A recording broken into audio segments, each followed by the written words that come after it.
ব্রাজিলের সমর্থকরা ছোট একটা পতাকা নিয়ে হচ্ছে একটা মিছিল করি তারপরে হচ্ছে ওনারা দেখে মানে জেলাস ফিল হয়।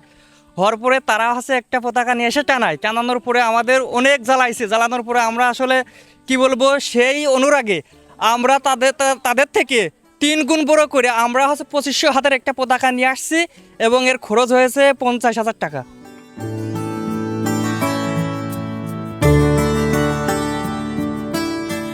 এর আগের যে বিশ্বকাপগুলো আসছিল সেখানে আমরা ছোট ছোট পতাকা উত্তোলন করেছিলাম।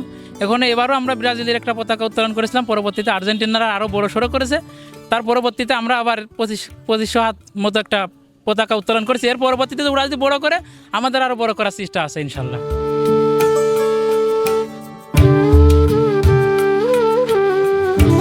করি সেই আবেগ থেকে টানানো এই পতাকাটা আমরা আগে প্রত্যেক বছরই টানাই। গত 15 বছর ধরে আর্জেন্টিনার কত সমর্থন এই গ্রামে পতাকা উত্তোলন করতে পারে না। আমরা প্রত্যেকবারই পতাকা টানাই। আমরা প্রত্যেকবারের মতো এবারও 300 হাত পতাকা উত্তোলন করছিলাম। করার পরে আর্জেন্টিনার সমর্থকরা তারা একটা আর্জেন্টিনার 1200 হাত পতাকা উত্তোলন করার পরে আমরা যারা আমাদের বড় ভাই যারা ব্রাজিল সমর্থন করে প্রবাসে থাকে তারা বলল যে ওদের থেকে একটা বড় পতাকা আবার উত্তোলন করতে হবে। এই জন্য তারা সাহায্য করার পরে আমরা বড় পতাকা বানায়ে উত্তোলন করছি।